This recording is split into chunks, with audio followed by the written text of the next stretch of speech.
Hello hi very good evening all my dear students, this is Jyoti Pathak and welcome to path education. आप सभी का path education में एक बार फिर से स्वागत है। सभी लोग फटाफट से ऑनलाइन आ जाइए, हम लोग अपनी आज की क्लास को डिस्कस करना शुरू करते हैं। जो भी स्टूडेंट्स यहाँ पे प्रेजेंट हैं उन सभी के सभी लोगों को very very very good evening. Sandhya, Deepika, Saraswati, Poonam, आप सभी लोग को वेरी गुड इवनिंग। सभी लोग फटाफट से आ जाइए, हम लोग अपनी आज की क्लास को डिस्कस करना शुरू करते हैं। आपको पता है आप लोगों का एग्जाम 24 सितंबर को निश्चित किया गया है। हमें उसके लिए प्रैक्टिस करनी है। हमारे पास 1 महीने का समय है और उस 1 महीने में हमें भरपूर तरीके से अपने आप को तैयार करना है ताकि हम अपना एक सीट अपनी पक्की कर सके। हमें अपना पूरा का पूरा जितना हमारे पास पावर है, जितना हमारे पास पोटेंशियल है किसी भी चीज को अचीव करने का, उसको हमें इस एग्जाम में लगा देना है। ठीक है, एक बार ऑडियो वीडियो चेक करवा लीजिए। ऑडियो वीडियो का सब कुछ ठीक ठाक है तो हम लोग फटाफट से अपनी आज की क्लास को डिस्कस करना शुरू करें। आपको पता है अंतिम समय है, 1 महीने का टाइम है, हमें क्या करना है, प्रैक्टिस पर ही पूरा का पूरा फोकस करना है। जी आप सभी लोग आ जाइए। Very good evening, very good evening all of you. आ जाइए आप सभी लोग को वेरी गुड इवनिंग। ठीक है, तो हम लोग अपनी इस मुख्य सेविका के बैच में जो काम करने वाले हैं, जो हम प्रिपरेशन करने वाले हैं, वो फिलहाल अभी किसकी करने वाले हैं, प्रैक्टिस की करने वाले हैं। हम लोग पर डे आगे से मिलेंगे। आपको पता है आपकी और भी क्लासेस चल रही हैं, सतीश सर, रोहित सर और अभिषेक सर के द्वारा और आपकी क्लासेस चल रही हैं और उसी श्रृंखला में हम लोग क्या कर रहे हैं, अब अपनी क्लास भी आगे बढ़ा रहे हैं। ठीक है, फटाफट से प्रश्नों को देखिए, आंसर करते चलिएगा। ठीक है, चलिए देखते हैं सबसे पहला क्वेश्चन। सबसे पहला प्रश्न आपके सामने है, मुख्य सेविका के कार्य हैं। मुख्य सेविका क्या काम करती है ये आपको बताना है। पहला है आंगनवाड़ी केंद्रों का नियमित भ्रमण करने का काम। दूसरा आपके पास है सरल व शिक्षाप्रद संदेश प्रेषित करना। तीसरा है आईसीडीएस योजना की प्रगति का मूल्यांकन करना और लास्ट आपके पास है उपरोक्त सभी। मुख्य सेविका एक तरीके से सुपरवाइजर क्या काम करती है, आंगनवाड़ी केंद्रों का नियमित भ्रमण। हाँ, एक जो मुख्य सेविका होती है वो नियमित तौर पर आंगनवाड़ी केंद्रों का क्या करती है, भ्रमण करती है, ताकि ये पता चल सके उसे कि आंगनवाड़ी जो केंद्र है वहां पर सही तरीके से काम हो रहा है नहीं हो रहा है, बच्चों को आहार दिया जा रहा है नहीं दिया जा रहा है, जो उनके लिए सरकार दे रही है। आपको पता है बहुत सारे सामान दिए जा रहे हैं, मतलब जैसे सत्तू दी जा रही है, तेल दिया जा रहा है ना, ये दूध का पाउडर दिया जा रहा है, ये सारी चीजें वितरित हो रही हैं। इन सारी चीजों का निरीक्षण करने के लिए मुख्य सेविका को वहां जाना होता है। सरल व शिक्षाप्रद संदेश प्रेषित करने का काम भी वो करती है और साथ ही साथ आईसीडीएस योजना की प्रगति का मूल्यांकन करना भी क्या है, इसका काम होता है। आंसर क्या हो जाएगा, आंसर आपका हो जाएगा क्वेश्चन नंबर 1 का डी। ये सारे के सारे काम कौन कर रहा है, ये जो मुख्य सेविका है इसके द्वारा किया जाता है। ठीक है, क्वेश्चन नंबर 2 देखिए, पूछा जा रहा है मुख्य सेविका काम करती है किस स्तर पे काम करती है। क्या ये राज्य स्तर पे काम करती है या फिर ये राष्ट्रीय यानी नेशनल लेवल पे काम कर रही है या फिर स्टेट और नेशनल दोनों लेवल पे काम कर रही है या फिर ये एक तरीके से खंड यानी कि ब्लॉक लेवल पे काम कर रही है। आप क्या बताएंगे, आईसीडीएस के अंतर्गत ये जो मुख्य सेविका की भर्ती आपकी है या जो मुख्य सेविका है ये ना तो राज्य स्तर पे काम कर रही है ना ही ये राष्ट्रीय यानी कि नेशनल स्तर पे काम कर रही है। इनका दायरा जो है वो इन सबसे कम होता है, छोटा होता है। कौन सा होता है, ये खंड स्तर पर काम करती हैं, ब्लॉक स्तर पर काम करती हैं। तो क्वेश्चन नंबर 2 का आंसर क्या हो जाएगा, क्वेश्चन नंबर 2 का आंसर हो जाएगा डी। ठीक है, आगे देखिए क्वेश्चन नंबर 3 की बात करते हैं। पूछा जा रहा है मुख्य सेविका का कार्य क्षेत्र है, मतलब मुख्य सेविका किन किन लोगों के लिए काम करती है। अब मुख्य सेविका लिखा हुआ है लेकिन हमें कंफ्यूज नहीं होना है, हमें अपने दिमाग में आईसीडीएस योजना को लेकर के चलना है।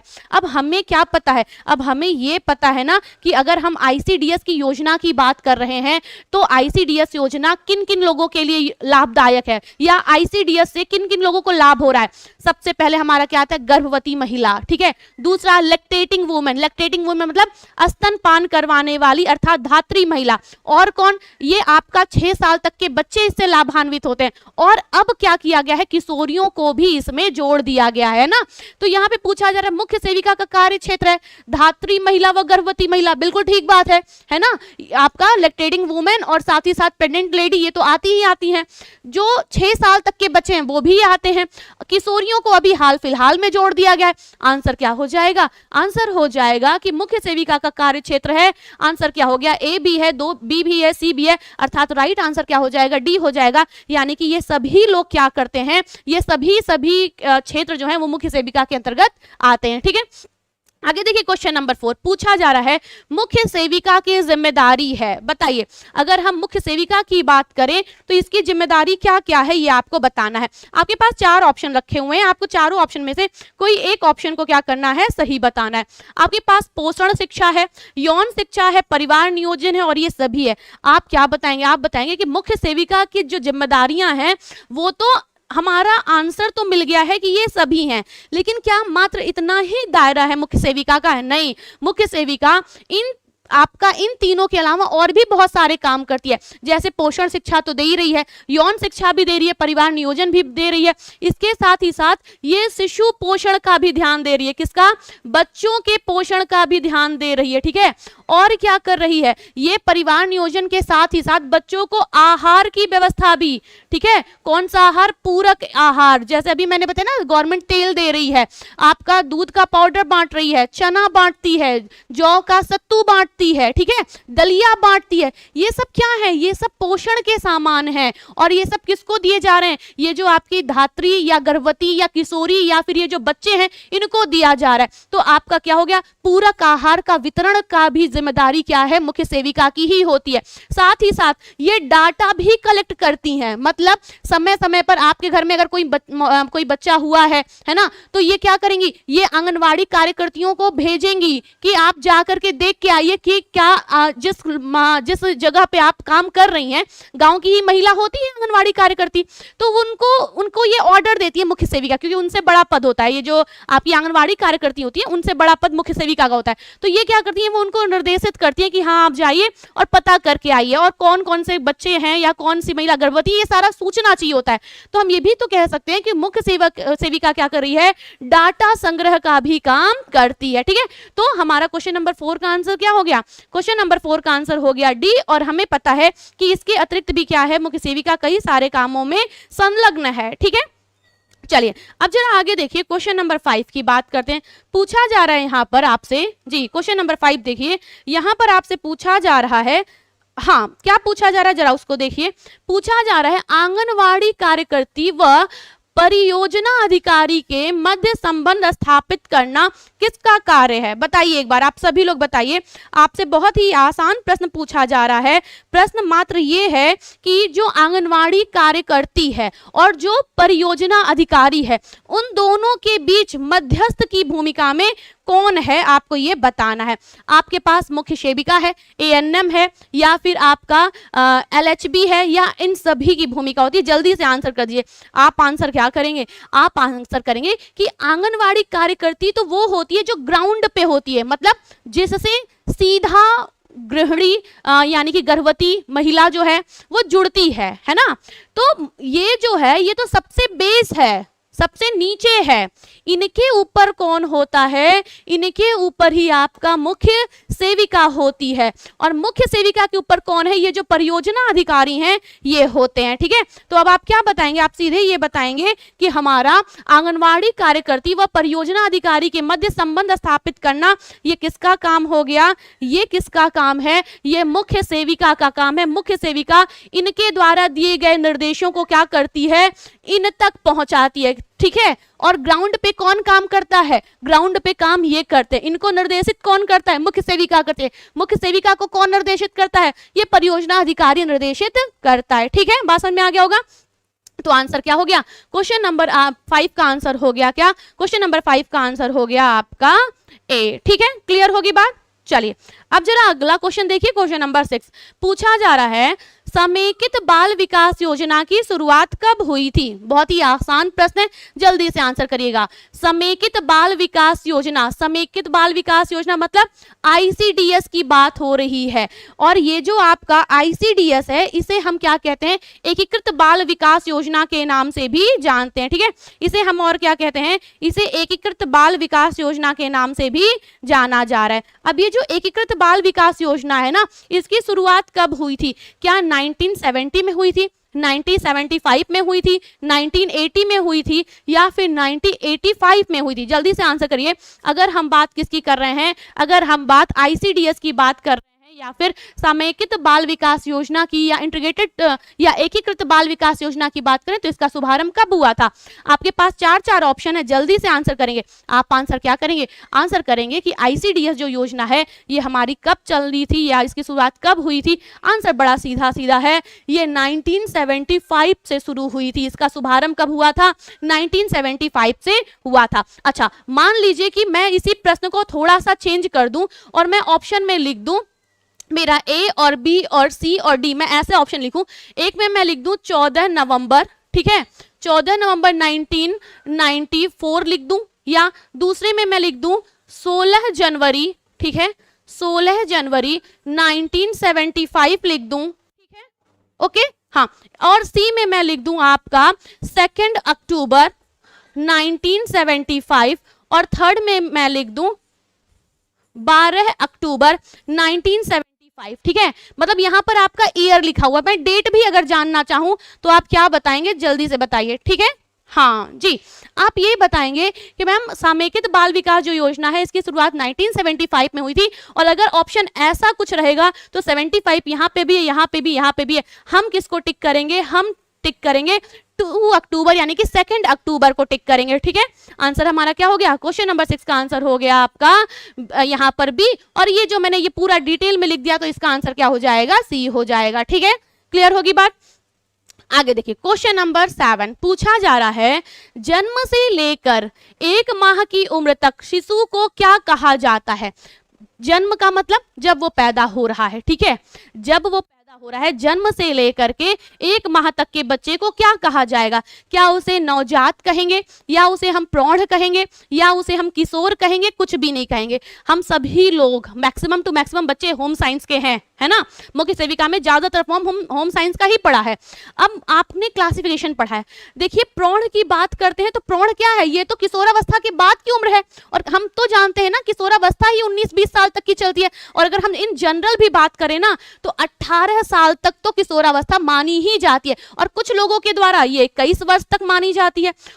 किशोरावस्था ही जब ये है तो प्रौढ़ तो उसके बाद आता है। तो यहाँ पे तो बात 1 माह की पूछी जा रही है। अगर हम 1 माह की बात करें तो हमारे पास ऑप्शन ही क्या है? हमारे पास पहला है, हम क्या आंसर कर देंगे? हम आंसर करेंगे क्वेश्चन नंबर 7 का ए, नवजात शिशु जो है ये आपका जो आपका बच्चा जन्म से लेकर के 1 साल तक 1 माह तक के बच्चे को हम क्या कहेंगे? नवजात शिशु के नाम से जानेंगे, ठीक है। तो आपका जो क्वेश्चन नंबर क्या है, जो क्वेश्चन नंबर 7 है उसका आंसर क्या हो गया?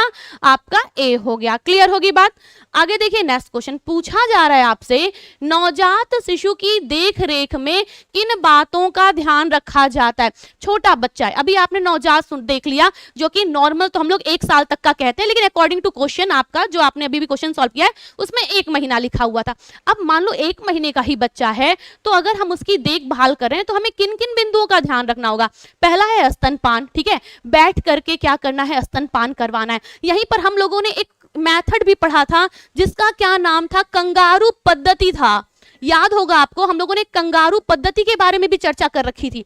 अब कंगारू पद्धति क्या है? बच्चे की देखरेख का एक बहुत बढ़िया तरीका होता है। क्या है? स्किन टच की बात हो रही है, त्वचा स्पर्श की बात हो रही है, ठीक है। बच्चे की स्किन और माँ की स्किन जब क्या हो? टच हो रही हो, तो उसी को क्या कहा जाता है? कंगारू पद्धति कहा जाता है। ऐसा बच्चा जिसका इम्यून कम है, या ऐसा बच्चा जो बहुत कम वजन वाला है, ठीक है, उसके लिए ये पद्धति यूज की जाती है, ठीक है। तो यहाँ पे देखिए, नवजात शिशु की देखरेख में किन बातों का ध्यान रखा जाता है? आपके पास स्तनपान है, बिल्कुल ठीक है। संक्रमण से बचाव, बिल्कुल ठीक है। टीकाकरण, बच्चे को जन्म जैसे ही बच्चे का जन्म होता है विदिन 24 आवर्स 24 घंटे के अंदर हम उसे कौन सा टीका दे देते हैं? बीसीजी का टीका देते हैं। बीसीजी का टीका किससे बच्चे को बचाता है? बीसीजी का टीका बच्चे को टीबी नामक रोग से बचाता है, ठीक है। तो अब आंसर क्या हो जाएगा? आंसर हो जाएगा डी। और अगर हम कंगारू पद्धति की बात करें तो ये कंगारू पद्धति क्या होती है? कंगारू पद्धति ये एक ऐसी पद्धति होती है जो कि बच्चे के लिए क्या होती है? बहुत ही ज्यादा क्या होती है? जो कि बहुत ही ज्यादा बच्चे के लिए जरूरी होती है, ठीक है, ओके। ये देख पा रहे होंगे, ये होता है कंगारू पद्धति। जो माँ के शरीर से बच्चा जो चिपका हुआ होता है ना, इसी को क्या कहा जाता है? कंगारू पद्धति के नाम से जाना जाता है। और ये बहुत ही बेहतरीन, पहली बात विदाउट एनी कॉस्ट, एक सा इसका लगता नहीं है, और ये बच्चों की हेल्थ के लिए क्या होती है, बहुत अच्छी होती है। वो बच्चा जो जल्दी हो गया, मतलब टाइम से पहले हो गया है, या वो बच्चा जिसका भार कम है, जैसे हम कहते हैं ना कि बच्चे का जो औसत भार है वो 3 किलो होना चाहिए, और 2.5 किलो से कम का अगर बच्चा है तो हम उसको क्या कहते हैं, लो वेट बेबी कहते हैं, मतलब कि अल्प भार वाला बच्चा कहते हैं। तो ऐसा कोई भी बच्चा है जो कि अल्प भार वाला है, तो उसके लिए ये जो मेथड होता है ना, ये कंगारू विधि, वो ये बहुत ही अच्छा माना जाता है। इसमें माँ के शरीर से बच्चे को क्या किया जाता है, चिपका दिया जाता है, ठीक वैसे जैसे कंगारू कर होता है ना, कंगारू अपने बच्चे को अपने पेट में रखता है, उसी तरीके से। और ये बच्चे के लिए क्या होता है, बहुत बेहतर होता है। आप देख भी पा रहे होंगे यहाँ पर, ये इसी मेथड को क्या कहते हैं, कंगारू मेथड के नाम से जानते हैं, ठीक है। इसी मेथड को क्या कहते हैं, कंगारू मेथड के नाम से जानते हैं। जो आपका प्री मैच्योर बच्चा होता है उसके लिए ये यूज किया जाता है, ठीक है। चलिए, तो ये हमारा क्या हो गया, इसी को हम क्या कह रहे थे, इसी को क्या कहा जाता है, कंगारू पद्धति के नाम से जाना जाता है, ठीक है। बात समझ में आ गया। तो यहाँ पर क्वेश्चन नंबर 8 का आंसर क्या हो गया, क्वेश्चन नंबर 8 का आंसर हो गया आपका क्या, डी, ठीक है। आगे देखिए, नेक्स्ट क्वेश्चन की बात करें, अगला प्रश्न ही आपका वही है, देख लीजिए, कंगारू पद्धति। कंगारू पद्धति क्या है, अब इसके ऑप्शन है, हमने अभी अभी समझा है कंगारू पद्धति क्या है, उसी से संबंधित ये प्रश्न है, पूछा जा रहा है कंगारू पद्धति क्या है। इसमें जो पहला ऑप्शन है वो ये है, नवजात शिशु के शरीर को गर्म रखने का एक तरीका है, ठीक है। दूसरा, यह तरीका कम वजन के नवजात शिशु के लिए लाभकारी होता है। ए और बी दोनों सही है, या इनमें से कोई भी सही नहीं है। तो आपका कंगारू क्या है, कंगारू जो मेथड है is a baby care method, ये बच्चे के केयर का एक तरीका है, एक विधि है, एक पद्धति है। इसमें हमने यही तो पढ़ा है। अब ये बताइए, अगर एक शरीर से दूसरा शरीर टच होता है तो क्या होता है, गर्मी मिलती है कि नहीं मिलती है। और बच्चा जब माँ के गर्भ में होता है तो वहां हमारे शरीर का जो टेम्परेचर है वो क्या है, वो तो फिक्स होता है ना, उसमें माइनर ही चेंजेस आएंगे। मतलब अगर हमारे मान लीजिए शरीर का जो हमारे शरीर का टेम्परेचर है वो 96 पॉइंट समथिंग है, नॉर्मल एक रेंज बताई जाती है, 96 से 98 तक का कॉमन फिगर माना जाता है, ठीक है। तो 96 से 98 डिग्री होगा। तो अब ये हमारे शरीर का है, लेकिन जब वो बाहर आ रहा है तो वो ठंडी है, कभी गर्मी है, कभी बहुत गर्मी है, कभी कम गर्मी है, तो उसको अलग अलग टेम्परेचर मिल रहा होता है। तो उसको वो जो शरीर वाला टेम्परेचर है ना, वही देने के लिए कंगारू पद्धति का भी यूज किया जाता है। तो नवजात शिशु के शरीर को गर्म रखने का एक तरीका बिल्कुल ठीक है, और यह तरीका कम वजन के नवजात शिशु के लाभकारी होता है। आंसर क्या निकल करके आएगा, आंसर निकल करके आएगा क्वेश्चन नंबर 9 का सी, यानी कि दोनों के दोनों मेथड क्या है, सही है, ठीक है। तो 9 का आंसर क्या हो जाएगा, 9 का आंसर हो गया आपका सी। आगे देखिए क्वेश्चन नंबर 10, क्वेश्चन नंबर 10 पूछा जा रहा है, ठीक है।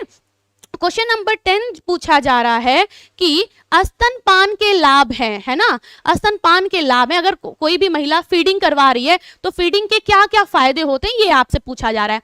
पहला, माँ का दूध आसानी से पच जाता है और कब्ज की समस्या नहीं होती है। कब्ज का मतलब होता है कॉन्स्टिपेशन, ठीक है, कब्ज की समस्या नहीं होती है। सेकेंड है, स्तनपान माँ को अंडाशय, गर्भाशय और स्तन के कैंसर के खतरे से क्या करता है, बचाता है। तीसरा ऑप्शन आपके पास है, बच्चे के बेहतर विकास में सहायक है। और फिर लास्ट आपका है, इनमें से सभी कथन क्या हैं, सही हैं। अब बताइए, अगर कोई भी व्यक्ति फीड करवा रहा है, अगर कोई माँ फीड करवा रही है तो क्या उसको ये फायदे नहीं होते हैं, अंडरस्टूड है, होते हैं, है ना। माँ का दूध बच्चे के लिए क्या है, सर्वोत्तम आहार है। बाकी हमने तो पढ़ ही रखा है कि जो माँ का पहला मतलब गाढ़ा दूध होता है उसको क्या कहा जाता है, उसको कोलेस्ट्रम कहा जाता है। और ये बच्चे के लिए क्या होता है, बहुत ही बढ़िया होता है। बच्चे के शरीर में क्या पैदा हो जाती है, बच्चे के शरीर में माँ का दूध पीने से प्रतिरोधक क्षमता उत्पन्न होती है ना। और साथ ही साथ ये जो माँ का दूध है इसमें विटामिन ए की भी अच्छी खासी मात्रा होती है। अभी आप लोगों ने टीजीटी 2021 होम साइंस का एग्जाम दिया होगा तो देखिए वहां पे भी गया है, माँ के दूध में होता है। आंसर क्या निकल करके आता है, विटामिन ए की अच्छी खासी मात्रा होती है। इसके अलावा भी और बहुत सारे विटामिन थोड़ी बहुत मात्रा में इसमें होते हैं, ठीक है। और ये जो कोलेस्ट्रम है ये क्या है, ये माँ का दूध है। कैसा होता है, गाढ़ा होता है। और कैसा होता है, पीला होता है। और कैसा होता है, चिपचिपा होता है, ठीक है, कैसा होता है, चिपचिपा होता है, ठीक है। और जैसे जैसे समय बीतता जाता है इसकी क्वालिटी है ना वो भी घटती जाती है। क्वालिटी इसकी क्या हो जाती है, घटने लगती है। जो शुरुआती जो दूध होता है, दुग्ध होता है, वो ज्यादा क्वालिटी फुल होता है। और जब बच्चा कोलेस्ट्रम ग्रहण करता है, यानी कि वो शुरुआती दिनों का जो दूध है उसको जब ग्रहण करता है, तो उसका जो पाचन तंत्र है ना, वो भी क्या हो जाता है, बढ़िया हो जाता है। उसके पाचन तंत्र को भी क्या मिलता है, आराम मिलता है, क्योंकि दूध की जो संरचना है ना, ये बहुत सरल होती है। ठीक वैसी ही होती है जैसी बच्चा क्या कर सके, डाइजेस्ट कर सके। और इसके साथ ही साथ इस कोलेस्ट्रॉल का एक बहुत बड़ा फायदा बच्चे के प्रथम मल त्याग में है। प्रथम मल त्याग मतलब बच्चे का प्रथम मल क्या कहलाता है, हम लोगों ने पढ़ा है, मोकोनियम कहलाता है ना।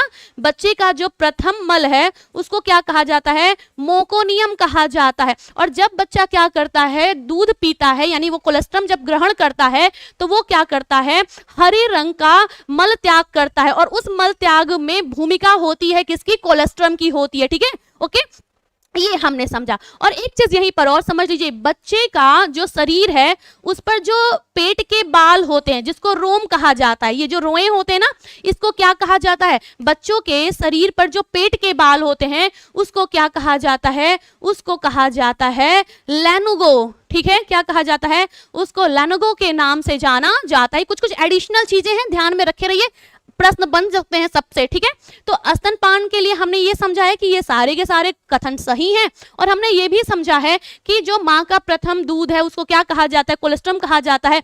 इसमें रोग से लड़ने की क्षमता होती है, इसमें प्रतिरोधक क्षमता बहुत ज्यादा होती है। ठीक है, और ये बच्चे के लिए इसका पाचन आसान होता है। बच्चा अभी ऐसा नहीं है, बच्चे के शरीर में अभी बहुत सारे एंजाइम्स नहीं बन रहे होते हैं, जिसकी वजह से वो बहुत मतलब जटिल संरचना वाली चीजें वो पचा नहीं पाता है। ठीक है, तो क्या करता है, ये जो दूध है, कोलेस्ट्रॉल है, इसकी संरचना कैसी होती है, बिल्कुल उस हिसाब से बनाई है नेचर ने हमारे, कि बच्चा क्या कर सके, उसको आसानी से डाइजेस्ट कर सके। कैसा होता है ये कोलेस्ट्रॉल, ये गाढ़ा पीले रंग का चिपचिपा सा होता है। बच्चे का जो रोआ है, जो पेट के बाल होते हैं, उसको क्या कहा जाता है, उसको लैनुगो कहा जाता है। ठीक है, क्या कहा जाता है, लैनुगो कहा जाता है।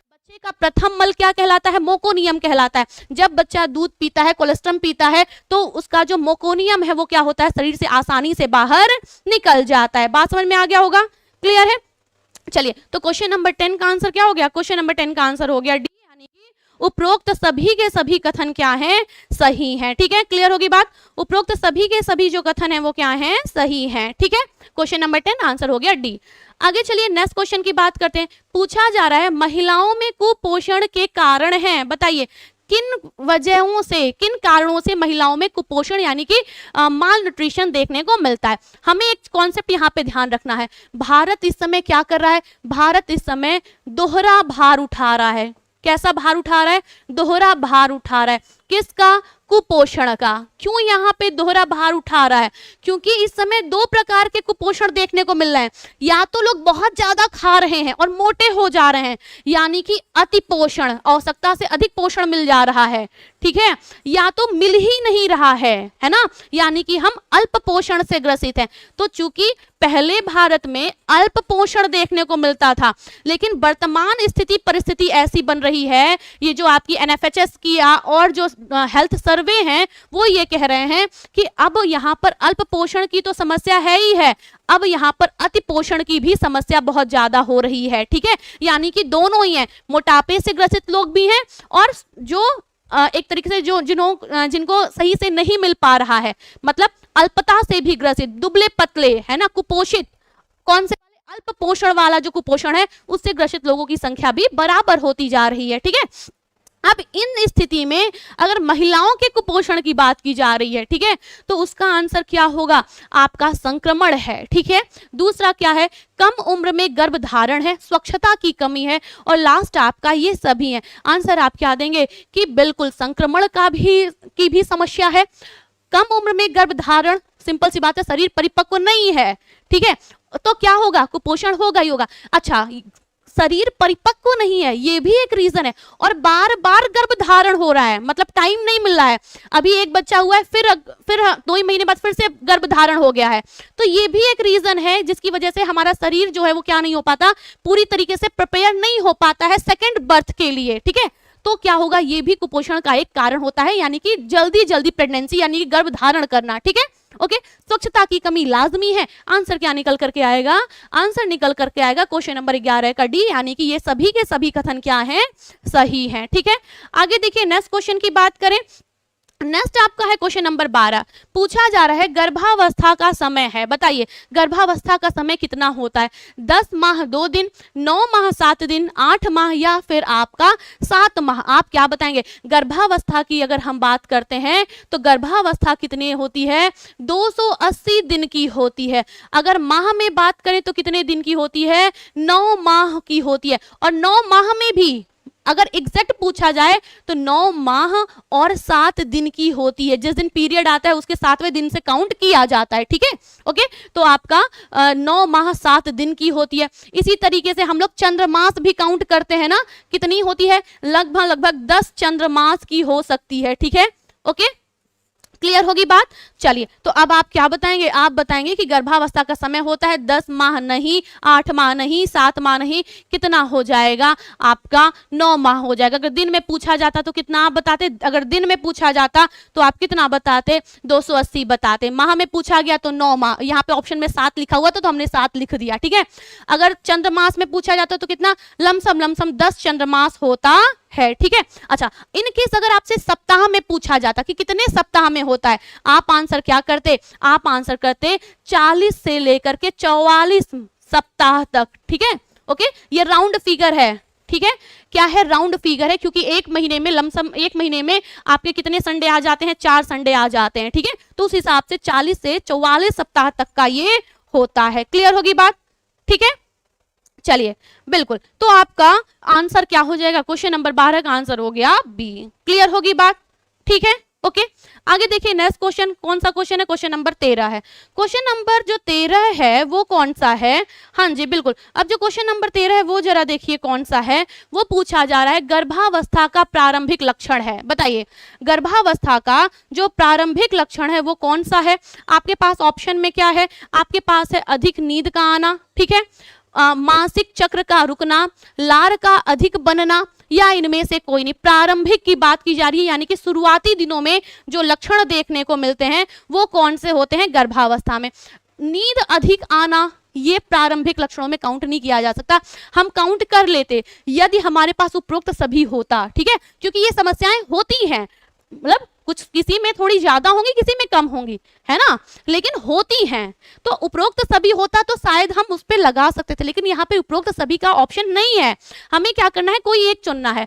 अब अधिक नींद आना ये हमारा प्राथमिक में हम नहीं रख सकते। हमारे पास प्राथमिक में क्या है, सबसे जो नजदीक का ऑप्शन है वो ये है क्या, पीरियड्स का रुकना, यानी कि मासिक धर्म का या मासिक चक्र का रुकना। ठीक है, जब मासिक धर्म यानी कि पीरियड्स नहीं आता है, जब पीरियड नहीं आता तभी तो क्या करना पड़ता है, ये चेक वगैरह करते हैं ना। तो आपका क्वेश्चन नंबर 13 का आंसर क्या हो जाएगा, आपका हो जाएगा बी। गर्भावस्था का प्रारंभिक लक्षण क्या है, मासिक चक्र का रुकना। ठीक है, आगे देखिए क्वेश्चन नंबर 14 पूछा जा रहा है भ्रूण की उपस्थिति का संकेत मां को मिलने लगता है। मतलब गर्भ तो धारण हो गया है ना, कंफर्म भी हो गया, डॉक्टर का ट्रीटमेंट शुरू हो गया, ये सब कुछ कर लिया, लेकिन मां को अनुभूति किस महीने से होने लगती है कि हाँ जो गर्भ है वो हमारे पेट में घूम रहा है, होता है ना, कब उसे फील होने लगता है, ये पूछा जा रहा है। तो भ्रूण की उपस्थिति का संकेत मां को मिलता है, कितने महीने से मिलने लगता है ये आपको बताना है। आपके पास ऑप्शन है 3 माह, सेकंड है 7 माह, 4 माह या फिर 8 माह। बताएं भ्रूण की उपस्थिति का जो संकेत है वो मां को कब से मिलने लगता है। आप क्या बताएंगे, आप बताएंगे 4 माह। 4 माह जब बच्चा 4 माह का हो जाता है महिला को पूर्ण अनुभूति होने लगती है, मतलब बच्चा रेंग रहा है, बच्चा मूव हो रहा है, इसकी पूरी अनुभूति 4 माह तक का बच्चा करने लगता है। ठीक है, तो क्वेश्चन नंबर 14 का आंसर क्या हो गया, क्वेश्चन नंबर 14 का आंसर हो गया सी, यानी कि 4 माह का जो भ्रूण है वो माँ को पूरे संकेत देता है, यानी कि वो माँ को पूरी एक्टिविटी क्या होती है अगर वो थोड़ा सा ध्यान दे तो उसे समझ में आने लगेगी। क्वेश्चन नंबर 14 का आंसर क्या हो गया, क्वेश्चन नंबर 14 का आंसर हो गया सी। ठीक है, ओके, चलिए आगे देखिए, नेक्स्ट क्वेश्चन पूछा जा रहा है, किस विकास की गति गर्भकालीन अवस्था में तीव्र होती है? बताइए, गर्भकालीन अवस्था है, कौन सा विकास सबसे तेज होता है? आपके पास फिजिकल डेवलपमेंट है, आपके पास मेंटल डेवलपमेंट है, आपके पास सोशल डेवलपमेंट है, और लास्ट आपके पास इमोशनल डेवलपमेंट है। किस विकास की गति गर्भकालीन अवस्था में तीव्र होती है?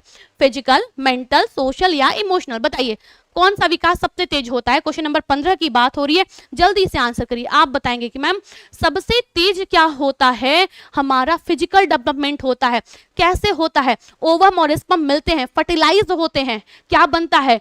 हम लोगों ने पढ़ रखा है ना, ओवम है, स्पर्म है, ये क्या होते हैं? फर्टिलाइज होते हैं। क्या बनता है? एक सेल बनता है। उस सेल को क्या कहा जाता है? जाइगोट कहा जाता है ना।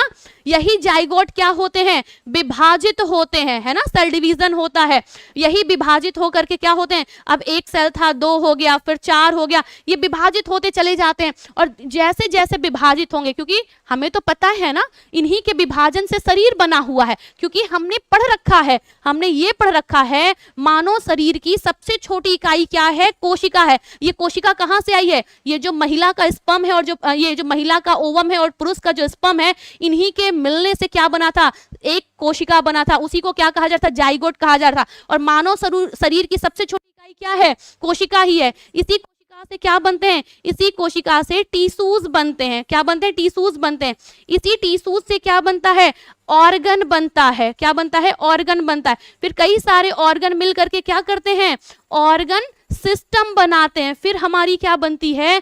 फिर हमारी बनती है बॉडी, यानी कि हमारा शरीर बनता है। तो ये बच्चे का शरीर कैसे बन रहा है? हमारे पास तो सिर्फ एक कोशिका आई थी ना, आपका ओवम और स्पर्म मिले थे, फर्टिलाइज हुए थे, कोशिका बनी, कोशिका को जाइगोट कहा गया।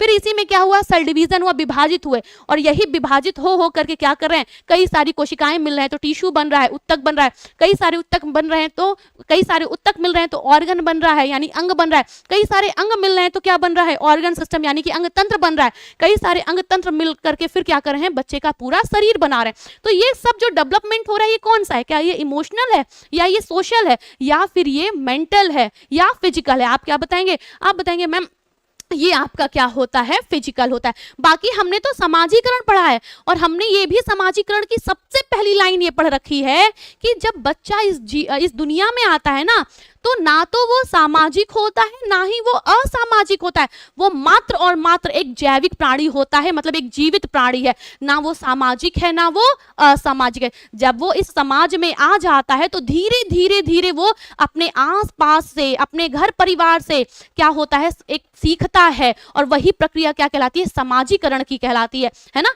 तो क्वेश्चन नंबर 15 का आंसर क्या हो गया? क्वेश्चन नंबर 15 का आंसर हो गया ए। ठीक है, बात समझ में आ गया होगा? ठीक है, चलिए तो आंसर आपका क्या हो गया? हाँ जी, आंसर आपका क्या हो गया? ऐप पे क्लास होगी? हाँ जी, ऐप पे क्लास अपने टाइम पे होगी, परेशान मत होइए। ठीक है, आगे देखिए नेक्स्ट क्वेश्चन, क्वेश्चन नंबर आपका 16 है। क्या पूछा जा रहा है जी? क्या पूछा जा रहा है? प्रसूति क्रिया के विभिन्न चरणों में कौन सा चरण सबसे कम अवधि का होता है? बताइए, क्वेश्चन नंबर 16, आंसर आपको बताना है। ये जो प्रसूति प्रक्रिया है, मतलब वो जो डिलीवरी है, डिलीवरी के 3 चरण होते हैं ना, तो कौन सा चरण सबसे कम समय का होता है? आपके पास प्रथम चरण है, द्वितीय चरण है और तृतीय चरण है। आंसर आपको याद होगा, हम लोगों ने पढ़ा है ना, कौन सा? सबसे पहले हम लोगों ने क्या पढ़ा है? हम लोगों ने विस्फारण की अवस्था पढ़ी हुई है। फिर क्या पढ़ा है हमने? शिशु जन्म पढ़ा हुआ है। और फिर लास्ट में क्या होता है? आफ्टर बर्थ होता है ना, जिसमें प्लेसेंटा शरीर से बाहर निकलता है ना। और जब तक प्लेसेंटा बाहर नहीं निकलता है, संपूर्ण प्रसव नहीं कंप्लीट माना जाता है। ठीक है, तो आपका ये जो प्लेसेंटा बाहर निकलने वाला समय है, यही आपका क्या है? यही सबसे कम समय का होता है, यानी कि जो तीसरा उसका चरण है। जो 3 हिस्से में हम लोग बांटते हैं ना प्रसव को, प्रथम अवस्था, द्वितीय अवस्था, तृतीय अवस्था। जो तृतीय अवस्था है, जिसमें द्वितीय अवस्था में शिशु निकल जाता है बाहर, तृतीय अवस्था में जो बचा खुचा होता है, यानी प्लेसेंटा इत्यादि, वो निकलता है। उसको निकलने में सबसे कम समय लगता है। यही पूछा जा रहा है, प्रसूति क्रिया में किस चरण में सबसे कम समय लगता है? आंसर क्या होगा? आंसर होगा सी, यानी कि तृतीय चरण में। ठीक है, आगे देखिए नेक्स्ट क्वेश्चन क्या पूछा जा रहा है? Question number 17। क्वेश्चन नंबर 17 पूछा जा रहा है, प्रसव की प्रथम अवस्था कहलाती है। देखिए यहाँ पे तो तीनों अवस्थाएं भी लिख दी गई हैं। आपके पास निष्कासन है, आपके पास विस्फारण है, और आपका पूर्ण निष्कासन है। पूर्ण निष्कासन मतलब वही जब बची खुची चीजें निकल रही हैं, प्लेसेंटा है। ठीक है, ओके ये आपका कुछ झिल्ली वगैरह जब वो सब निकल रही है, यानी बची खुची जो चीजें वो निकल रही हैं, तो उसी को पूर्ण निष्कासन कहा जाता है। बताइए प्रसव की प्रथम अवस्था कौन सी होती है? जरा ध्यान से बात सुनिएगा। प्रसव की 3 अवस्थाएं होती हैं, ठीक है।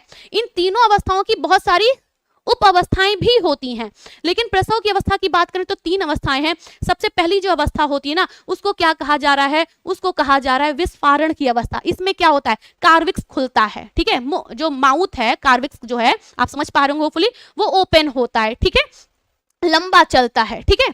दूसरी जो अवस्था होती है वो कौन सी होती है? वो निष्कासन की होती है, मतलब बच्चा बाहर आ रहा है, ठीक है। इस अवस्था में बच्चा बाहर आ जाता है। जबकि जो तीसरी अवस्था है वो पूर्ण निष्कासन की है, और पूर्ण निष्कासन तब तक नहीं माना जाएगा जब तक कि प्लेसेंटा शरीर से बाहर नहीं निकल जा रही है, ठीक है।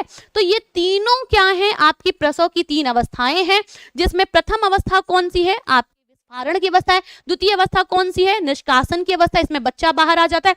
तृतीय अवस्था कौन सी है? पूर्ण निष्कासन की होती है।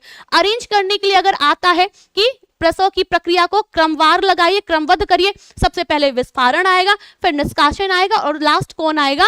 पूर्ण निष्कासन आएगा। अगर मान लीजिए ऐसे प्रश्न पूछा जा रहा है कि निम्नलिखित में से कौन सा प्रसव की प्रक्रिया है, और उसमें निष्कासन, विस्फारण और पूर्ण निष्कासन लिखा होगा, आप बताएंगे ये तीनों ही क्या है? प्रसव की प्रक्रियाओं की अवस्थाएं हैं, ठीक है। अब यहाँ पर प्रथम पूछा गया था, तो हमारा आंसर क्या हो गया? आंसर हमारा हो गया विस्फारण अवस्था, जिसमें कार्विक्स ओपन हो रही है, ठीक है।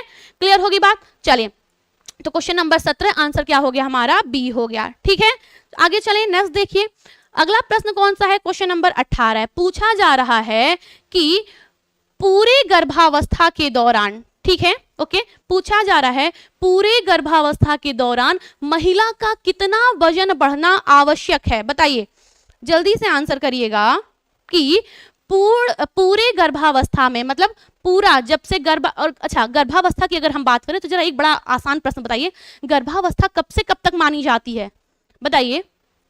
मान लीजिए मेरा एक प्रश्न है आपसे, और हम आपसे ये जानना चाह रहे हैं गर्भावस्था कब से कब तक की होती है, ठीक है, कब से कब तक, okay, it's my question. And option आपका है जन्म से 9 वर्ष,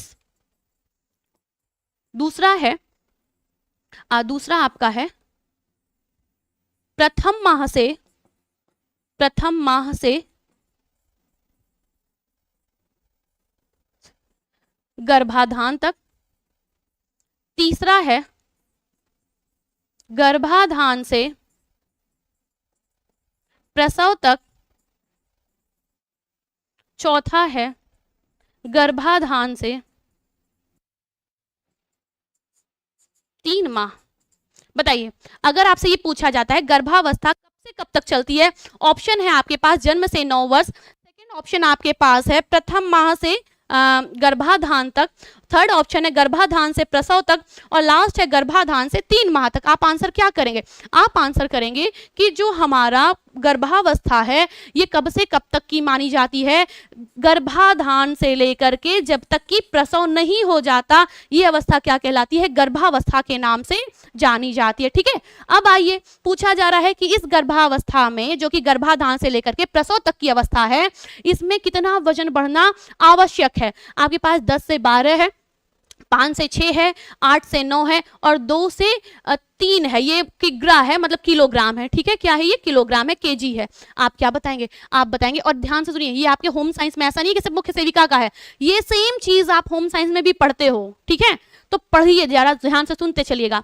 तो आप क्या आंसर करेंगे? आप आंसर करेंगे 10 से 12 किलोग्राम जो भार है वो क्या है? वो संपूर्ण गर्भावस्था में बढ़ता है, ठीक है। आंसर क्या हो जाएगा? क्वेश्चन नंबर 18 का आंसर हो गया ए, ठीक है, ओके। क्वेश्चन नंबर 18 का आंसर हो गया ए।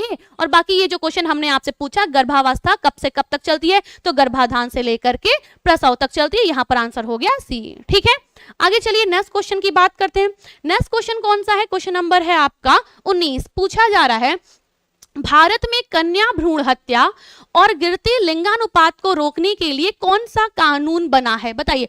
भारत में कन्या भ्रूण हत्या, ठीक है, ओके, और लिंगानुपात, लिंगानुपात क्या होता है? लिंगानुपात होता है पर 1000, ये ध्यान से सुनिएगा, आपके उसमें भी आया था, टीजीटी में भी आया था ना ये 2021 में, पर 1000 पुरुषों पर यानी कि लड़कों पर लड़कियों की जो संख्या है इसी से क्या किया जाता है, लिंगानुपात निकाला जाता है। ठीक है, ओके, बात समझ में आ गया होगा। चलिए अब यहां पर क्या पूछा जा रहा है, भारत में कन्या भ्रूण हत्या और गिरते लिंगानुपात को रोकने के लिए कौन सा कानून है? पहला, पूर्व गर्भाधान और प्रसव पूर्व निदान तकनीकी अधिनियम 1994। सेकंड है पूर्व गर्भाधान व प्रसव पूर्व निदान तकनीकी अधिनियम 2000, पूर्व गर्भाधान और प्रसव पूर्व निदान तकनीकी 2005, उपरोक्त में से कोई नहीं।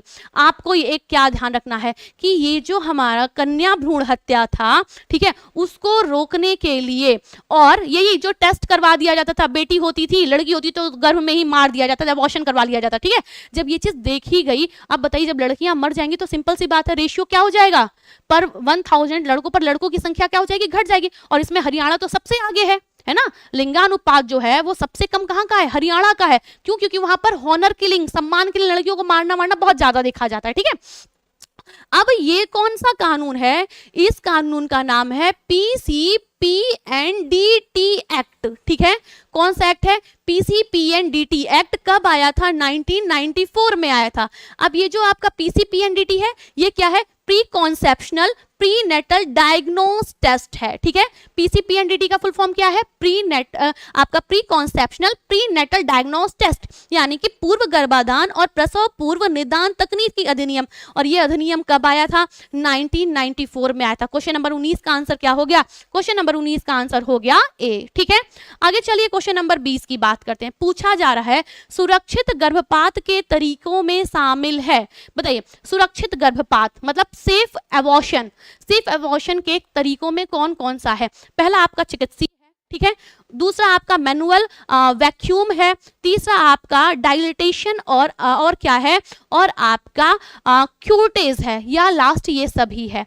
आंसर क्या आएगा, आंसर आएगा अगर हम सुरक्षित गर्भपात की बात करें तो ये चिकित्सीय गर्भपात एकदम है। ठीक है, मैनुअल वैक्यूम मतलब प्रेशर के थ्रू वैक्यूम, जैसे वैक्यूम क्लीनर होता है उस टाइप का एक इक्विपमेंट होता है, उसके थ्रू क्या किया जाता है, बच्चे को बाहर निकाल लिया जाता है, ये भी ठीक है। ऑप्शन हमारे पास क्या आ जाएगा, आंसर आ जाएगा डी। और ये जो आपका डायलिटेशन है ये भी एक प्रकार की ऐसी ही प्रक्रिया है जिससे सुरक्षित गर्भपात होता है या किया जाता है। गर्भपात का मतलब ही होता है, देखिए दो टर्म होते हैं, एक होता है गर्भपात, एक होता है मिसकैरेज, है ना, दो टर्म्स यूज होते हैं, एक होता है गर्भपात एबॉर्शन और दूसरा क्या होता है, मिसकैरेज होता है। गर्भपात यानी ये जो आपका गर्भ, वैसे इंग्लिश में समझिए ज्यादा आसान रहेगा, गर्भपात वो होता है जो कि हम जानबूझ के करवाते हैं। ठीक है, मान लीजिए बच्चा एबनॉर्मल है, ठीक है, या बच्चे में कोई दिक्कत है, ठीक, तो हम लोग जब क्या करते हैं, जब हम अल्ट्रासाउंड करवाते हैं तो पता चल जाता है ना। आपने देखा होगा 2 सर हैं बच्चे के 4 हाथ पैर हैं, ऐसे कुछ अब बीमारियां अगर हो जाती हैं तो डॉक्टर क्या कहते हैं, खुद ही उसका अवॉइड कर देते हैं, कहते हैं कि ये बच्चा दुनिया में आकर के भी बहुत दिक्कत होगी, मतलब वो बच्चा ऐसा है नहीं कि इसको दुनिया में लाया जाए। सो इन दिस कंडीशन क्या किया जाता है, बच्चे को अवॉइड करवा दिया जाता है। इसको क्या कहा जाता है, इसको एबॉर्शन कहा जाता है। और जो जानबूझ से नहीं हुआ है, कोई गिर गया, ठीक है, कोई इंसिडेंट हो गया, कुछ हो गया, ठीक है, उसको क्या कहा जाता है, उसको मिसकैरेज कहा जाता है। ठीक है, बात समझ में आ गई, एबॉर्शन जानबूझ के हो रहा है, मिसकैरेज अनजाने में होता है। ठीक है, चलिए तो आपका आंसर क्या हो जाएगा, क्वेश्चन नंबर 20 का आंसर हो गया डी। ठीक है, ओके, आगे देखिए क्वेश्चन नंबर 21 पूछा जा रहा है आपसे, पूछा जा रहा है गर्भपात के पश्चात उचित देखभाल में आवश्यक सावधानी है। बताइए गर्भपात अगर हुआ है तो गर्भपात के पश्चात उचित देखभाल में आवश्यक सावधानी है। पहला, गर्भपात के बाद 5 दिनों तक संभोग से बचें, मतलब सेक्सुअल रिलेशन नहीं, ठीक है। उसके बाद भरपूर द्रव्य यानी कि लिक्विड चीजें पिए, फिर हमेशा गर्भ निरोधक का प्रयोग करें, ठीक है। और इसके बाद आपका क्या है, उपरोक्त सभी है। क्वेश्चन नंबर 21 आंसर करिएगा। आप क्या बताएंगे कि अगर क्या हुआ है, गर्भपात हुआ है तो गर्भपात के पश्चात उचित देखभाल में इन सारी चीजों का ध्यान रखना चाहिए। गर्भपात के बाद 5 दिनों तक संभोग से बचना चाहिए, लिक्विड पूरी की पूरी मात्रा में लेनी चाहिए और गर्भ निरोधक का प्रयोग करना चाहिए। आंसर क्या हो जाएगा, आंसर आपका हो जाएगा डी। और आपको इस तरीके की चीजें पढ़नी पड़ेंगी, क्यों, क्योंकि आपका जो काम है, ये जो मुख्य सेविका का काम है ना, वो बेसिकली इन्हीं सारी चीजों के इर्द गिर्द घूम रहा है। प्रसव है ना, परिवार नियोजन है, तो थोड़ा सा इन सारी थॉट को अपने दिमाग में लेके आइए और जो जनरल चीजें हैं जो आप जान रहे हैं उसको भी थोड़ा सा ध्यान में रखते हुए किसी भी क्वेश्चन का आंसर करिए, ठीक है। चलिए आगे चलिए, नेक्स्ट देखते हैं क्वेश्चन नंबर 22। पूछा जा रहा है कौन सा टीका मौखिक रूप से दिया जाता है।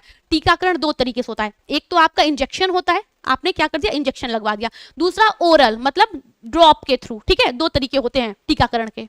अब यहाँ पर पूछा जा रहा है कौन सा टीका मौखिक है, मौखिक मतलब ओरल है, ठीक है। आपके पास डीपीटी है, आपके पास पोलियो है, आपके पास बीसीजी है, आपके पास हेपेटाइटिस ए है। आप बताइए कौन सा टीका आपका ओरल दिया जाता है। आप तुरंत बताएंगे मैम पोलियो, 2 बूंद जिंदगी की। हम लोग तो कब से बहुत पहले से सुनते आ रहे हैं, जब भारत पोलियो मुक्त नहीं था। अब तो भारत पोलियो मुक्त देश हो गया है ना, भारत तो अब क्या हो गया है पोलियो मुक्त। जरा बताइए किस सन में भारत को पोलियो मुक्त देश घोषित कर दिया गया था, जल्दी जल्दी बताइए, हम लोगों ने पढ़ा है मुख्य सेविका की क्लास में, बताइए। खैर अभी फिलहाल ये बताना है कि कौन सा मौखिक रूप से दिया जाता है। ये डीपीटी का इंजेक्शन लगता है, ट्रिपल एंटीजन यही है, ठीक है, ओके। जो ट्रिपल एंटीजन है वो यही है डीपीटी। पोलियो आपका कैसे दिया जाता है, ड्रॉप से दिया जाता है, 2 बूंद जिंदगी की। बीसीजी का टीका 24 घंटे के अंदर ही बच्चे को लगना होता है। किससे बचाता है, ये बचाता है टीबी से। हेपेटाइटिस ए कैसी बीमारी है, हेपेटाइटिस एक लीवर संबंधी बीमारी है, हेपेटाइटिस ए, हेपेटाइटिस बी, है ना, ये आपका क्या है एक लीवर संबंधी बीमारी है। आंसर आपका क्या हो जाएगा पोलियो। पोलियो जो है वो ड्रॉप, पोलियो ड्रॉप कहते हैं, ड्रॉप का मतलब बूंद, बूंद का मतलब पिया जा रहा है ना। तो क्वेश्चन नंबर 22 का आंसर क्या हो जाएगा आपका हो गया पोलियो, ठीक है। आगे देखिए क्वेश्चन नंबर 23। पूछा जा रहा है विकास के इस चरण में बच्चे विपरीत लिंग के माता पिता की ओर आकर्षित होते हैं, जैसे पुत्री का पिता से जुड़ाव। बताइए जल्दी से आंसर करिए। हाँ जी, आंसर आपको करना है कि विकास की इस अवस्था में बच्चे विपरीत लिंग के माता पिता की ओर आकर्षित होते हैं, जैसे पुत्री का पिता से जुड़ाव। क्या कहलाएगा। आपके पास नार्सिसिस्टिक अवस्था है, आपके पास ओडिपस कॉम्प्लेक्स है, आपके पास होमोसेक्सुअल अवस्था है, आपके पास हेट्रोसेक्सुअल अवस्था है। बताइए जल्दी जल्दी आंसर करिए, आपके पास कई सारे ऑप्शन है। पूछा जा रहा है विकास के इस चरण में बच्चे विपरीत लिंग के माता पिता की ओर आकर्षित होते हैं, जैसे पुत्री का पिता से जुड़ाव। एक आपके पास क्या है नार्सिसिस्टिक अवस्था है। नार्सिसिस्टिक मतलब वो जानते हैं क्या होता है। अगर हम नार्सिसिस्टिक की बात करते हैं तो नार्सिसिस्टिक एक ऐसी पर्सनालिटी होती है जिसमें व्यक्ति खुद से प्रेम करता है। अरे हम कितने सुंदर हैं, अरे हमसे अच्छा तो कोई है ही नहीं। इट्स अ कॉल, एक तरीके से एक डिसऑर्डर है जिसका नाम क्या है नार्सिसिस्टिक है, ठीक है। दूसरा क्या है ओडिपस कॉम्प्लेक्स है। ये जो आपका प्रश्न है इसका आंसर क्या होगा ओडिपस कॉम्प्लेक्स होगा। ये जो कॉम्प्लेक्स है ना इसकी बात किसने की है, इसकी बात की है सिगमंड फ्रॉयड ने, ठीक है। किसने की है, इसकी बात की है सिगमंड फ्रॉयड ने। सिगमंड फ्रॉयड ने दो प्रकार की लिबिडो शक्ति की बात की है। लिबिडो क्या है काम इच्छा है, ठीक है। जो आपके फ्रॉयड है सिगमंड फ्रॉयड है उनकी जो थियरी है ना वो उस थियरी का नाम ही क्या है, उसका नाम ही क्या है साइकोसेक्सुअल है ना, मनोलैंगिक विकास का सिद्धांत। इनकी जो थियरी इसको क्या कहा जाता है, इसको कहा जाता है मनोलैंगिक विकास का सिद्धांत। इसी को एक और नाम से जाना जाता है, क्या कहा जाता है मनोविश्लेषण सिद्धांत कहा जाता है, ठीक है। मनोलैंगिक सिद्धांत कहिए, मनोविश्लेषण कहिए, किसकी है आपके फ्रॉयड की है। फ्रॉयड ने अवस्थाएं दी हैं, ठीक है, विकास की इन्होंने अवस्थाएं दी है, ठीक वैसे ही जैसे जीन पियाजे ने अपनी संज्ञानात्मक थियरी में दिया हुआ था। इन्होंने ही क्या किया है दो प्रकार के कॉम्प्लेक्स बताए हैं। इनके अकॉर्डिंग जो कॉम्प्लेक्स हैं वो दो हैं। जरा एक बार आप सभी लोग बताइए वो किस अवस्था में ये कॉम्प्लेक्स निकल करके आता है, ठीक है। एक आपके पास कौन सा है ये वाला जिसका नाम क्या है ओडिपस है। दूसरा क्या बताया है इलेक्ट्रा बताया है, ठीक है।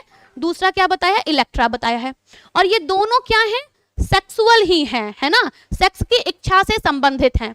प्रश्न फिर से पढ़िए, आपका क्वेश्चन है विकास के किस चरण में बच्चे विपरीत लिंग के माता पिता की ओर आकर्षित हो रहे हैं, मतलब बेटी अपने पिता से और जो बेटा है वो अपनी माता से। यही तो हुआ अपोजिट जेंडर, यही हुआ ना।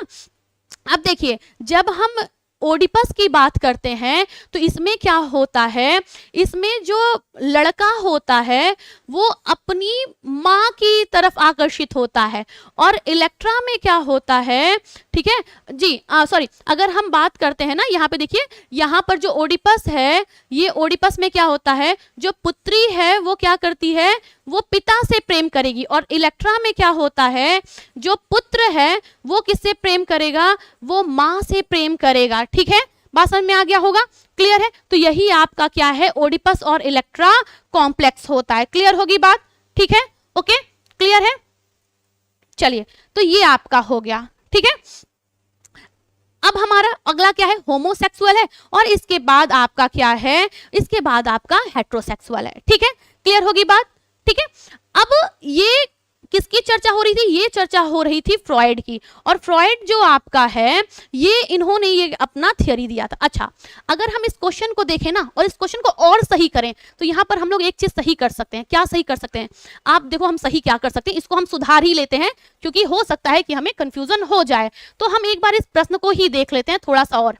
यहाँ पे देखिए क्या लिखा हुआ है, यहाँ पे पुत्री का पिता से जुड़ाव लिखा हुआ है, लेकिन यहाँ पर ऑप्शन में कहीं इलेक्ट्रा नहीं लिखा हुआ है ना, जबकि इसका सही जो आंसर होना चाहिए ना वो इलेक्ट्रा कॉम्प्लेक्स होना चाहिए। लेकिन चूंकि अब ऑप्शन में इलेक्ट्रा है नहीं और हमें ये पता है कि ओडिपस इसी के से संबंधित है, तो इस बिहाफ पे हम क्या कर रहे हैं, ओडिपस को लगा दे रहे हैं। लेकिन हमें क्या बताना है, लेकिन हमें ये ध्यान में रखना है कि अगर हम पुत्री यानी बेटी का पिता से लगाव की बात करें तो उसको क्या कहा जाता है, इलेक्ट्रा कहा जाता है। और जो ओडिपस है ये क्या है, ये आपका पुत्र का लगाव है, किससे, मां से, इसी क्या कहा जाता है, ओडिपस कहा जाता है। बट क्वेश्चन में ऐसा है नहीं, ठीक है। हम अपना कॉन्सेप्ट ध्यान में रखते हैं कि बेटी का पिता के साथ जुड़ाव क्या है, इलेक्ट्रा है, और बेटे का मां के साथ जुड़ाव क्या है, ओडिपस है। लेकिन चूंकि क्वेश्चन में ऐसा लिखा नहीं है तो उस बिहाफ पे हम क्या करेंगे, हम बी वाला आंसर कर देंगे।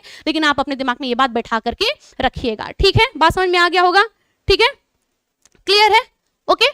हाँ, ये हमारा क्वेश्चन के हिसाब से तो ये सही हो गया, बट हमें कॉन्सेप्ट ध्यान में रखना है, जो बेटी है, बेटी का पिता से जो लगाव है उसको क्या कहा है फ्रॉइड ने, इलेक्ट्रा कहा है, और बेटे का मां के साथ जो लगाव है उसको क्या कहा गया है, ओडिपस कहा गया। बट ऑप्शन में ऐसा है नहीं, इसके लिए हमने ये लगा दिया, ठीक है। तो क्वेश्चन नंबर 23 का आंसर क्या हो गया, आपका बी हो गया, ठीक है। आगे चलिए, क्वेश्चन नंबर 24 पूछा जा रहा है, मूल संवेग है, बताइए मूल संवेग कौन से हैं। आपके पास पहला है खुशी और गुस्सा, दूसरा है गर्व और दुख, तीसरा है शर्म और ग्लानि, और लास्ट आपका है ग्लानि और आपका ईर्ष्या। जल्दी से आंसर करिए। हाँ, जल्दी से आंसर करिए एक बार जी, फटाफट से आंसर करिए। क्वेश्चन नंबर 24 आंसर करना है, मूल संवेग है खुशी, गुस्सा, गर्व, दुख, शर्म, ग्लानि, या फिर ग्लानि, ईर्ष्या। क्वेश्चन नंबर 24 आप क्या बताएंगे। मूल संवेग की बात होती है ना, तो एक चीज ध्यान रखिएगा, बच्चों के संवेग के बारे में ना बात किसने की है, वॉटसन ने की है, ठीक है। और कितने संवेग बताए हैं, 3 संवेग बताए हैं, ठीक है। कितने बताए हैं, 3 संवेग बताए। अब यहाँ पर बताना है कि मूल संवेग है, यहाँ पे हालांकि वॉटसन की बात नहीं हो रही है, यहाँ पे जस्ट पूछा जा रहा है मूल संवेग है। आप क्या बताएंगे, आप बताएंगे खुशी और गुस्सा, ये क्या है, मूल संवेग है, ठीक है। आंसर क्या हो जाएगा, ए हो जाएगा। क्लियर होगी बात, आंसर क्या हो गया, ए हो गया।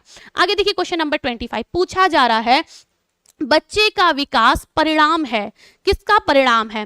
पहला सिर्फ सीखने का यानी कि लर्निंग का, दूसरा है परिपक्वता यानी कि मैच्योरिटी का, तीसरा है सिर्फ व्यक्तिगत विभिन्नताओं का यानी कि इंडिविजुअल डिफरेंसेस का, लास्ट है सीखने और परिपक्वता का यानी लर्निंग और मैच्योरिटी दोनों का। बताइए बच्चों का विकास किसका परिणाम होता है। ये क्वेश्चन आप लोगों के होम साइंस में पहले प्रीवियस ईयर में आ भी चुका है। क्वेश्चन नंबर 25 का आंसर करिए। आप क्या बताएंगे, आप बताएंगे कि बच्चों का जो भी डेवलपमेंट हो रहा है वो किसका परिणाम है, वो बच्चे की लर्निंग और मैच्योरिटी यानी कि परिपक्वता का परिणाम है। क्वेश्चन नंबर 25 का आंसर क्या हो गया, क्वेश्चन नंबर 25 का आंसर हो गया डी, ठीक है।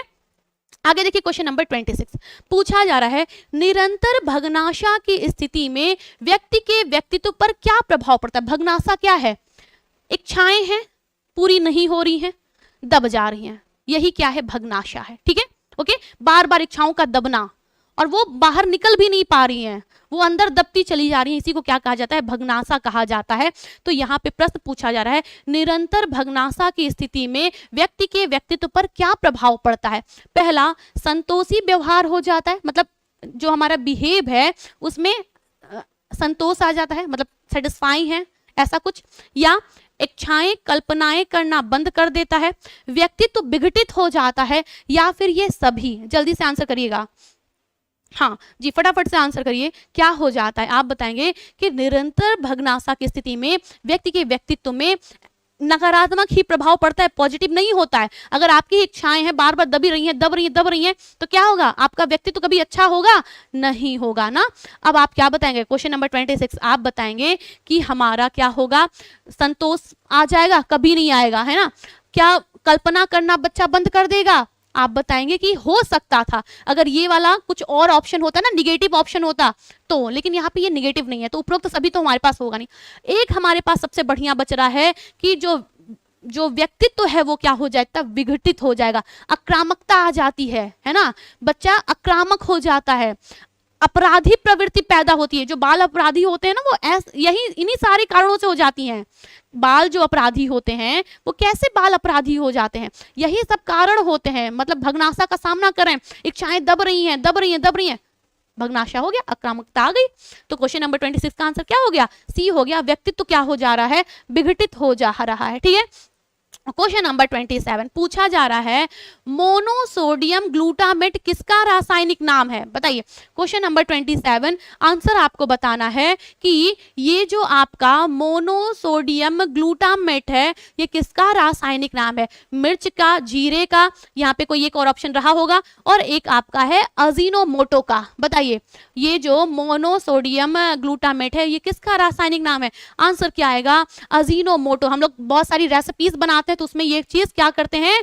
डालते हैं कि नहीं डालते हैं? डालते हैं ना। तो आप क्या बताएंगे कि ये जो हमारा मोनोसोडियम ग्लूटामेट है ये किसका रासायनिक नाम है? ये आपका जो रासायनिक नाम है वो किसका है? अजीनोमोटो का है। ठीक है, आगे देखिए, नेक्स्ट क्वेश्चन की बात करते हैं। नेक्स्ट क्वेश्चन पूछा जा रहा है, जब दमित संवेगों की अभिव्यक्ति सृजनात्मकता एवं सांस्कृतिक क्रियाओं के द्वारा की जाती है तो उसे हम क्या कहते हैं? बताइए।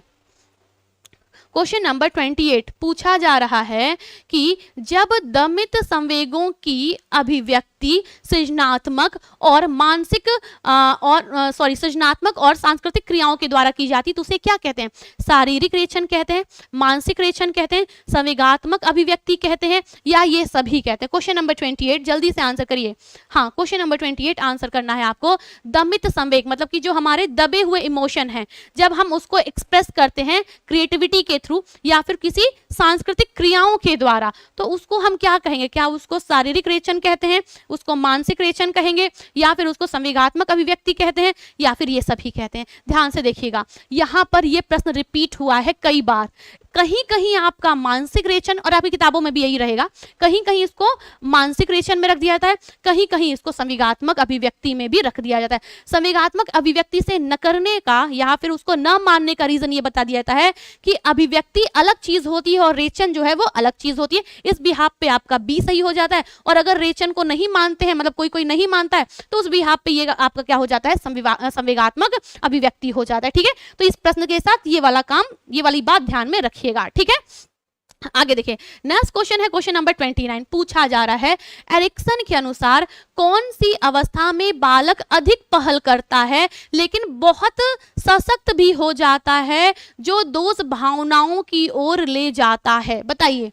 पहल बनाम दोषिता, है ना, हम लोगों ने पढ़ा है कि नहीं पढ़ा है? बताइए। मैम 7 बज गया। हाँ जी, बस थोड़ा सा एक प्रश्न और फिर चलते हैं। बताइए, ऐप पे क्लास होगी। चलिए बताइए, एरिक्सन के अनुसार कौन सी अवस्थाओं में बालक अधिक पहल करता है लेकिन बहुत सशक्त भी हो जाता है, जो दोष भावनाओं की ओर लेके जाता है? हमें पता है ना एरिक्सन ने क्या दिया है। एरिक्सन की थ्योरी क्या है? साइकोसोशल, है ना, मनोसामाजिक सिद्धांत है। क्या है इनका जो थ्योरी है उसका नाम क्या है? इनका है साइकोसोशल थ्योरी, यानी कि मनोसामाजिक थ्योरी। इन्होंने क्या किया है? इन्होंने अपनी थ्योरी में कितनी अवस्थाओं का जिक्र किया है? 8 अवस्थाओं का जिक्र किया है। इन्होंने ही अपनी थ्योरी में किसके बारे में बात की है? द्वंद्व के बारे में बात करी है ना। होप है, आशा है ना, विश्वास, फेथ, ये सब किसने बताया है? इन्होंने ही बताया है ना। इसके साथ ही साथ आप ये बताएंगे कि इन्होंने बनाम का जिक्र किया है। बनाम, है ना, जैसे ट्रस्ट वर्सेस मिसट्रस्ट, विश्वास बनाम अविश्वास, सबसे पहला यही है ना इनकी पहली अवस्था। तो एरिक्सन के अनुसार कौन सी अवस्था में बालक अधिक पहल करता है लेकिन बहुत सशक्त भी हो जाता है? जो दोष भावना की ओर लेकर के जाता है। आपके पास ऑप्शन क्या है? 18 माह से 3 वर्ष, सेकंड है 9 से 6 वर्ष, सी है आपका 9 से 12 वर्ष, डी है किशोरावस्था। बताइए क्वेश्चन नंबर 29 आंसर आपको करना है। आप क्या बताएंगे कि ये जो सेकंड वाला ऑप्शन है ये हमारा जाएगा। ठीक है, ओके, आंसर हमारा क्या हो गया? बी हो गया। ठीक है, क्वेश्चन नंबर 29 का आंसर क्या हो गया? बी हो गया। क्लियर होगी बात? ठीक है, चलिए अब जरा आगे देखते हैं। नेक्स्ट क्वेश्चन हमारे पास क्या है? नेक्स्ट क्वेश्चन हमारा जो है वो है 30। पूछा जा रहा है यहाँ पर जी, यहाँ पे क्या पूछा जा रहा है? यहाँ पे पूछा जा रहा है मानसिक विकास। ठीक है, मानसिक विकास को प्रभावित करने वाला कारक नहीं है। बताइए क्या पूछा जा रहा है? पूछा जा रहा है मानसिक विकास को प्रभावित करने वाला कारक कौन सा नहीं है? पहला आपका है परिवार का वातावरण, दूसरा आपका क्या है? धार्मिक वातावरण, तीसरा आपका है परिवार की सामाजिक स्थिति और लास्ट आपका है परिवार की आर्थिक स्थिति। ठीक है, ओके, ये पूछा जा रहा है। क्वेश्चन क्या था? मानसिक विकास को प्रभावित करने वाला कारक कौन सा? मानसिक मतलब मेंटल। ठीक है, जो आपका मेंटल डेवलपमेंट है उसको प्रभावित करने वाला कौन सा है? ठीक है, परिवार का वातावरण, धार्मिक वातावरण, परिवार का सामाजिक स्थिति और परिवार की आर्थिक स्थिति। अब बताइए इसका राइट आंसर क्या होगा? आप क्या बताएंगे? आप ये बताएंगे कि जी, आप ये बताएंगे कि अगर हम मानसिक विकास की बात करें तो बच्चे के दिमाग पे, ठीक है, उसके मेंटल डेवलपमेंट में फैमिली का इन्वायरमेंट बहुत बड़ी भूमिका निभाता है कि नहीं निभाता है? ठीक है, धार्मिक वातावरण है ना, वो जो चीज देखे, बच्चे क्या है? बच्चा एक जिज्ञासु प्राणी है, उसके अंदर क्यूरियोसिटी होती है, वो अनुकरण करता है, जो देखेगा वही वो सीखेगा, है ना, तो वो धार्मिक वातावरण हो गया। परिवार की सामाजिक स्थिति का भी असर पड़ता है। आपके पास ऑप्शन क्या होगा? ऑप्शन आपके पास क्या है? परिवार की आर्थिक स्थिति। आप क्वेश्चन नंबर जो आपका कौन सा है? क्वेश्चन नंबर 30 है, इसका आंसर करिएगा कि बच्चे पर किसका प्रभाव नहीं पड़ता है। ठीक है, परिवार की आर्थिक स्थिति, क्या बच्चे पे परिवार की आर्थिक स्थिति का प्रभाव नहीं पड़ता है? जब बच्चा कमी ही देखा है तो उस कमी का असर उसके दिमाग पे नहीं आएगा। एक तरीके से आप सोचेंगे तो आपको लगेगा ये सारी चीजें आती हैं, आएंगे कि नहीं? बताइए, एक तरीके से जब आप ये सोचेंगे कि मानसिक विकास को प्रभावित करने वाला कारक कौन सा नहीं है तो आप ये पाएंगे कि सब लग रहा है, लेकिन आपको क्या करना है? आपको कोई एक आपको बताना ही बताना है जिसका प्रभाव नहीं पड़े। ऐसे सामान्य हम देखेंगे तो हमें लगेगा कि सबका प्रभाव पड़ रहा है। अब देखिए, परिवार का वातावरण 100% बच्चे के दिमाग पर असर डालता है। ठीक है, इसीलिए तो हम लोग कहते हैं कि जब घर में हमेशा कलह का माहौल रहेगा तो बच्चा जो है वो क्या हो जाएगा? बच्चा अपने आप ही दबा कुचला हो जाएगा, है ना। ठीक है, तो घर का अच्छा वातावरण बहुत जरूरी है, ये अंडरस्टूड है।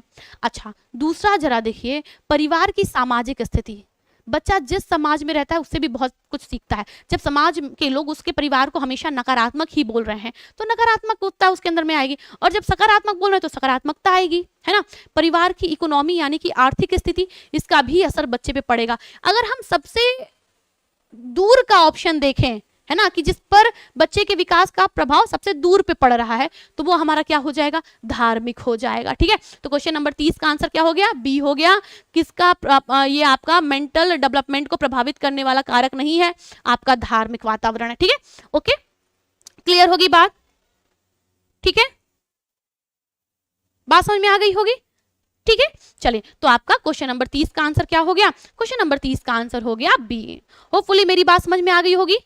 ठीक है, चलिए, ये थी आज की बात हमारी। जब तक आपके मुख्य सेविका एग्जाम नहीं हो जाते तब तक प्रतिदिन हमारी क्लास चलेगी, शाम को 6 बजे से चलेगी। आपको पता है मुख्य सेविका की 4 क्लासेस चल रही हैं ऑलरेडी।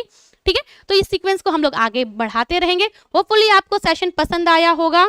मैम क्वेश्चन नंबर 29 देख लो। ठीक है, अगर डाउट लग रहा है तो मैं एक बार दोबारा से चेक करके जो नेक्स्ट वाली क्लास होगी उसमें देख लूंगी। ठीक है, चलिए, आज के लिए बस इतना ही। मिलते हैं नेक्स्ट सेशन में। बाकी जो एप्लीकेशन वाले स्टूडेंट्स हैं वो एप्लीकेशन पे आ जाएं और आगे की हम वहां पर चर्चा करेंगे। ठीक है, चलिए, आज के लिए बस इतना ही। Thank you so much. खुश रहिए, मस्त रहिए, पढ़ते रहिए। Thank you so much.